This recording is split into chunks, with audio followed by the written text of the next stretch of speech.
अस्सलाम वालेकुम बच्चों आज हमारे पास जो है वो लेक्चर नंबर 2 है और आज के लेक्चर में हमने इलेक्ट्रोस्टैटिक इंडक्शन जो है वो स्टडी करना है। बच्चों हमारा चैप्टर जो है वो इलेक्ट्रोस्टैटिक्स है, चैप्टर नंबर 15 जो है वो हमने स्टार्ट किया हुआ है। सबसे पहले हम देखते हैं बच्चों डेफिनेशन क्या होती है इलेक्ट्रोस्टैटिक इंडक्शन की।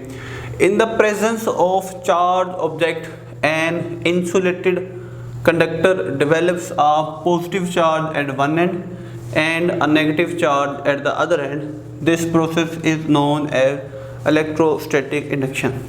कहते हैं बच्चों कि हमारे पास एक जो है वो कंडक्टर है जो कि इंसुलेटेड है और जो न्यूट्रल है, उसके करीब जो है जब एक हम जो है वो चार्ज बॉडी लेके आते हैं तो उस इंसुलेटेड कंडक्टर के एक एंड के ऊपर पॉजिटिव चार्ज डेवलप हो जाता है और दूसरे एंड के ऊपर नेगेटिव चार्ज डेवलप हो जाता है। इस प्रोसेस को बच्चों हम जो है वो इलेक्ट्रोस्टैटिक इंडक्शन कहते हैं। ये इसकी जो है वो डेफिनेशन है।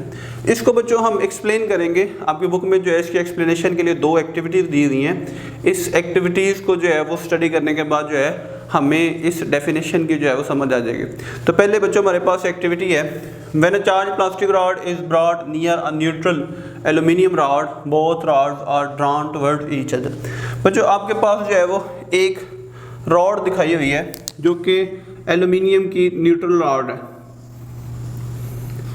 इस एल्यूमिनियम की न्यूट्रल रॉड के पास जो है हम एक चार्ज प्लास्टिक रॉड जो है वो लेके आते हैं। उसके बाद क्या होता है बच्चों, at first glance this attraction suggest that the rod have opposite charges, however this is not the case. कहता है जब ये दोनों रॉड एक दूसरे के करीब लेके आते हैं तो ये एक दूसरे को अट्रैक्ट करती हैं। पहली नज़र में हमें ये मालूम होता है कि दोनों रॉड्स के ऊपर ऑपोजिट चार्ज है और उस ऑपोजिट चार्ज की वजह से जो है हमने फर्स्ट लेक्चर में पढ़ा था कि दोनों रॉड्स एक दूसरे की तरफ जो है वो अट्रैक्ट कर जाती हैं।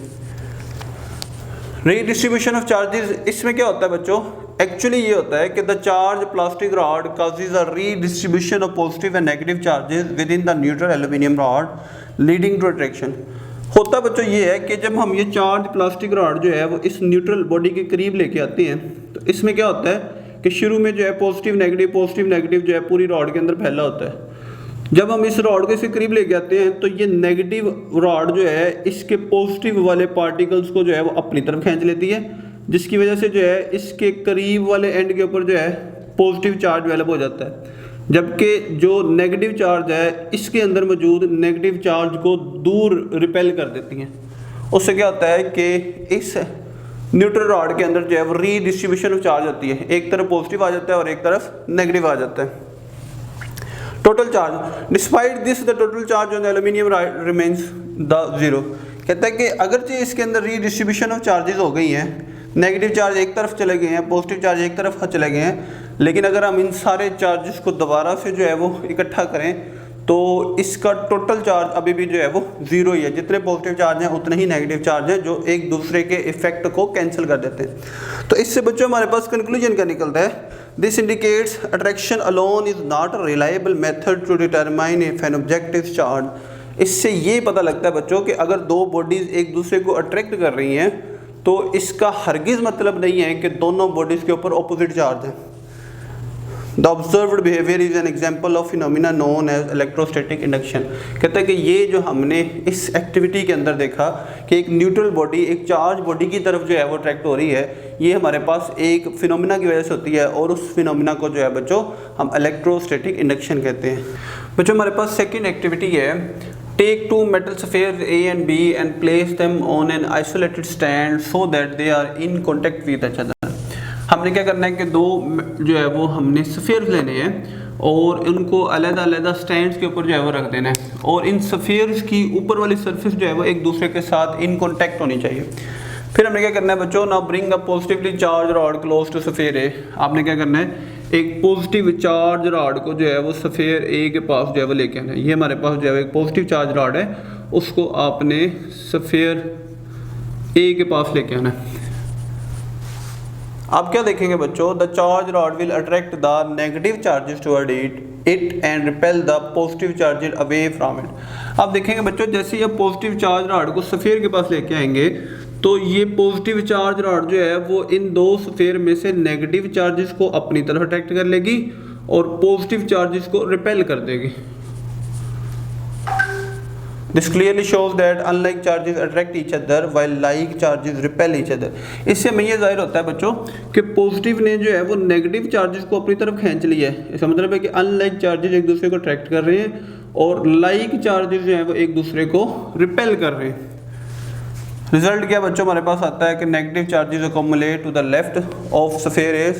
नेगेटिव चार्जेस जो है वो स्फीयर ए के लेफ्ट पे रह जाते हैं, which is closer to the rod, जो कि रॉड के करीब वाला स्फीयर है। While positive charges appear on the right surface of the sphere, जबकि पॉजिटिव चार्ज जो है वो स्फीयर बी पे चले जाते हैं जो कि रॉड से फर्दर यानी कि दूर वाली साइड पे है, क्योंकि इसने इसको जो है वो रिपेल कर दिया।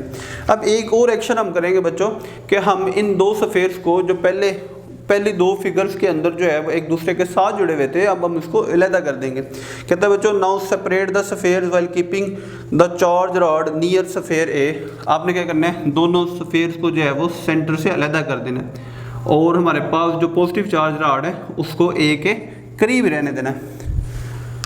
Upon testing the two sphere we will find they are oppositely charge. अगर हम इसको दोबारा से देखेंगे तो हमें पता लगेगा कि स्फीयर में अभी भी जो है वो चार्जेस एक दूसरे के ऑपोजिट है, यानी कि एक स्फीयर के ऊपर नेगेटिव चार्ज है और एक स्फीयर के ऊपर जो है वो पॉजिटिव चार्ज है। ऑब्जर्वेशन क्या है कि after removing the rod the charges are evenly distributed across the surface of sphere. जब हमने रॉड को रिमूव भी कर दिया, फिगर ए डी में देखें कि रॉड जो है वो मौजूद ही नहीं है, लेकिन वो जो चार्जेस इसके अंदर अकोमुलेट हो गए थे वो एज इट इज़ जो है वो उन स्फीयर का पार्ट बन गए।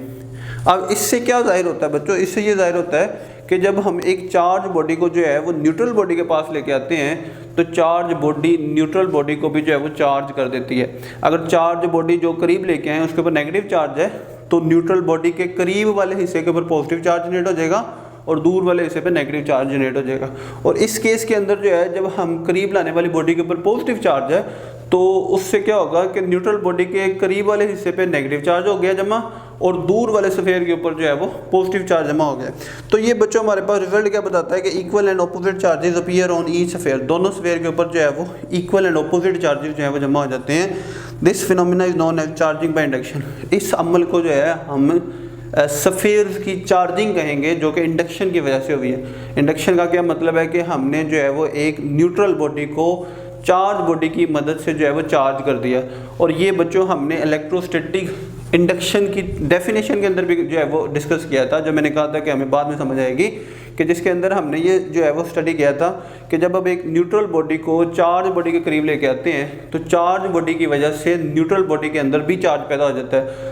न्यूट्रल बॉडी के करीब वाले हिस्से के ऊपर जो है वो ऑपोजिट चार्ज पैदा होता है और न्यूट्रल बॉडी के दूर वाले हिस्से के ऊपर जो है वो सेम चार्ज पैदा होता है, जिसकी वजह से वो रिपेल होकर दूसरे एंड पे चला जाता है। तो ये बच्चों हमारे पास जो है वो इलेक्ट्रोस्टैटिक इंडक्शन का टॉपिक है, जिसके अंदर जो है वो हमने इसकी डेफिनेशन स्टडी की है और दो एक्टिविटीज़ स्टडी की है जो कि एक्सप्लेन करता है कि किस तरह एक न्यूट्रल बॉडी के अंदर जो है वो चार्ज को जो है हम इंड्यूस करते हैं।